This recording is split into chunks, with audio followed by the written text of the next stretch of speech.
If I asked you what you wanted most for your kids, what would you say? Would it be a great career, a good education, success in sports? Those are all amazing goals. But what if I told you that one of the most important skills that they can learn isn't something that will show up on their report card or in their college application? Because that is what I was reminded of this week. And I'm talking about compassion. Raising kids with soft skills like kindness, empathy, and awareness that the world is bigger than themselves. And here's the good news. We don't need fancy programs or hours of extra work, tutors, all that to build this heart in our kids. We can do it in small, everyday ways, and it often starts with us.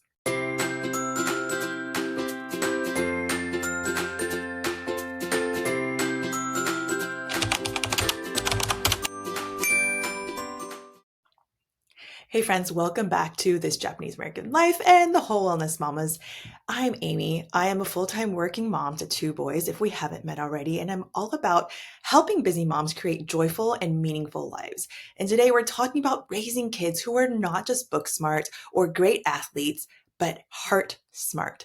And we'll talk about how to build compassion, empathy, and all those soft skills that I was talking about, even in the middle of our busy weeks, days, lives with real life examples that you can try right away because these are the things that reminded me of, hey, I'm doing something right in this parenting journey. So first, here's the thing. Academics and sports are really important, and I know they're important to a ton of different people, but these soft skills, this ability to communicate well, work with others, show empathy, even recognize that someone needs help, these are the skills that help our kids thrive as humans. And they are those skills that will set them apart in the future for whatever they do, whether it is friendship, jobs, marriage, parenting later on. Compassion teaches them to look outside of themselves. It is not all about them. And as kids, there's so much self-centered focus. And as I see my kids get a little bit older, I love, love, love seeing their hearts develop in this way where they realize they can actually make a difference in someone else's day in the smallest ways, but that could speak volumes for the other person. And honestly, seeing that reminds us too, and all the conversations they have reminds me that as adults, we get caught up in this buy material world mentality. The next thing we want, the next upgrade, the next job, the next step up, all of these things. But compassion is the antidote to all of those selfish things of, if you have that thought that you are going to step on this other person to move up in the corporate ladder, or, oh, I'm going to take that last thing before someone else can. All of this, the compassion and the heart for giving and sharing is an antidote to that. And we really need that in this world. So it is a reminder that no matter how busy we are, there is always time to care and a way to give and share. So let me tell you a few stories. One is our little free library. If you haven't heard me talk about it, I talk about it on my booktube and my podcast. But one of my favorite ways that we have built this in, unknowingly, I guess, although it was built on this heart of giving and giving back to our community and sharing the things that we love, was this little free library. So we started adding not just books that we are done with or books that we found that we think other people would really like, but books that we have really, really loved. And some of them we've annotated it. And hopefully with these little notes inside, people will find a little more joy out of those also. And if they come back, they'll add to our joy of being able to see what other people have added to it. I don't know if it's going to come back, but it's just fun ideas like this that help our family talk about different ideas of giving and sharing, as well as you see this compounding of when you give and when you care about what you share with other people in a positive way, it grows. You see that love and care abound back to you as well. And I have seen that so much in this process. And I love that when we walk by and we see people walk by, they'll peek inside. They might wonder who's reading their old favorite. We keep checking to see if people have left anything or people have taken anything that we absolutely loved and wanted people to take. So it's this really simple thing that just sits outside our house, but it is building the awareness that giving can be so, so meaningful, if not more than keeping it for ourselves.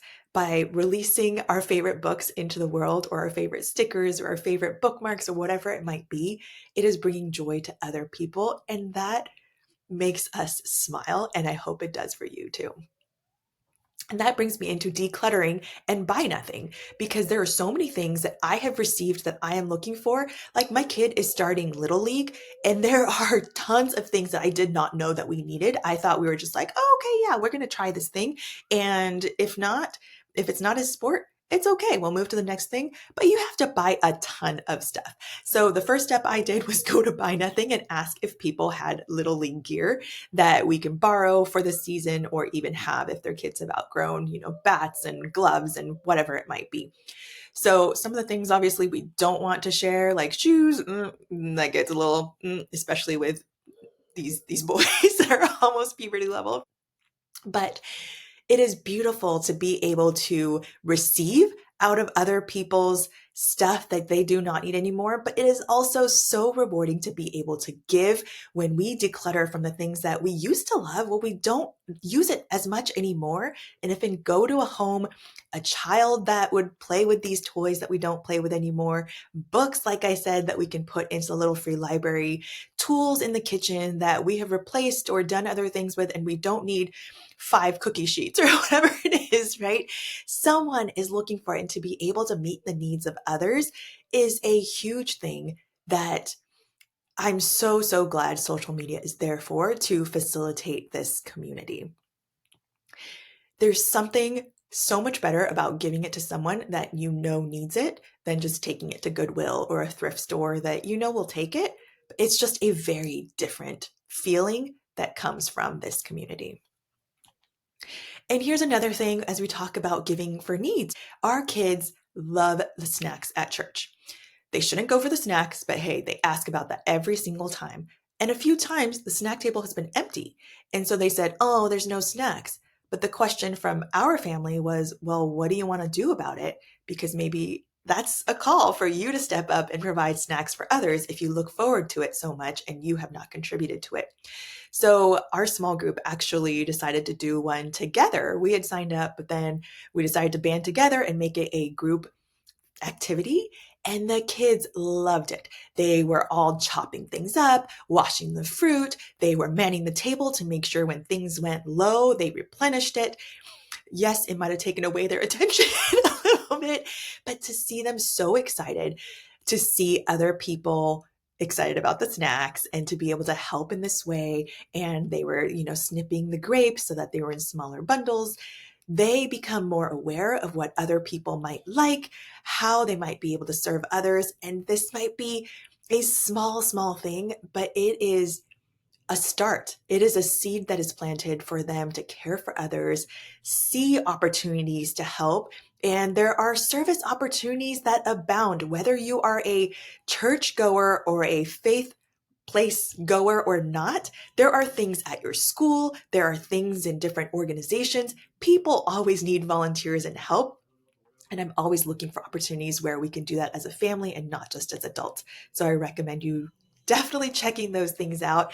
And if there are opportunities that you know about that you have loved, I want to hear about it in the comments, whether it is small or big, because every little bit counts. And if there are things that we can do, whether it's virtually or in person, I think the more that we can tell each other and inform each other, the better we get.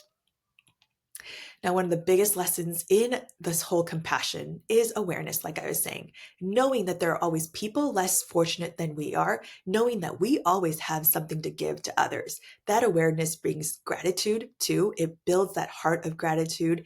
And sometimes I'll point out small moments like, oh, we're lucky to have this like sushi meal tonight, or not everyone has this big set of Legos in their home. These aren't guilt trips, but they're all things to be aware of for them as well as for us, because we all probably have that impulse to just buy that thing that we want. But can we just pause? And we always ask, is that really a need? And most things are not a need. And the kids will then say, no, it is a want, but I want it for these reasons. I always ask them to come up with reasons. What are we getting rid of instead? Because you can't keep bringing in. So having these moments of gratitude, yes, we have a lot. How can we then pass on more to others if we really still want that thing that we are looking at? When kids grow up with both compassion and gratitude, they learn that they have the power to help not only themselves, but others, even in small ways. And sometimes those small ways are really, really big ways that create a ripple effect and change other people's lives. So if you want more practical ideas than what I gave, how can we fit this into our already full schedules? You might be thinking, but here are a few ways if you have not just been inspired by some of the other things that I was talking about. Once a week, have your kids choose one thing to give away. That might help your decluttering in the house too. We do like 5-minute cleanups, and in that, just put stuff in a box, right? Put stuff in a box that you might want to give away. And then at the end, you either post that all on Buy Nothing, or if you don't want to post on Buy Nothing and go through all that, just take it to Goodwill, and that's fine too. It's going to someone. Also, find an act of kindness to do together. That could be leaving a note, giving a note to a teacher, saying thank you to a mail carrier, thanking a neighbor, whatever it might be. One small act of kindness can go a long way. Talking to people, smiling at people. Maybe you go on a walk as yourself, your family, whatever. Smiling, saying hi goes a long way. And you might think that's a small thing, but in Silicon Valley, where I was, smiling at people was not always a thing. Invite your kids to help plan a small service project. That could be making kits for the homeless, that could be helping at a food bank, that could be any small thing. There might be activities where you build backpacks for kids because right now it's all this back to school time and not everybody has the ability to buy all those school supplies, right? Whether it is just contributing one thing, go buy a pack of crayons and give it to a place that is building those kits. There are so many different opportunities. Even just starting to look with your child at what kind of opportunities are out there starts building that discussion and that awareness. It's about doing something. So at the end of the day, I don't just want my kids to be smart. I don't just want them to have the athletic abilities. I want them to be good humans that care about other people. And if they are that and even none of the other things, that is still a win for me. And I want them to be the kind of people who notice when someone is struggling and step in to help, to offer, to notice. And the beauty is building that heart for others often starts in the tiniest ways right at home. Unfortunately, we model all the good and the bad, so that is a reflection on us as well of how can we build that in ourselves also. So I'd love to hear from you. What are some small and big ways you have found to grow compassion and soft skills in your kids and perhaps yourself? Drop your ideas in the comments so we can inspire each other. And if you try any one of the things that I have thrown out, let me know, because together we are not just raising kids, we are raising the next generation of kind, compassionate humans. And that is why I started Whole Wellness Mamas. And I'm so glad you're here. I'll see you in the next video.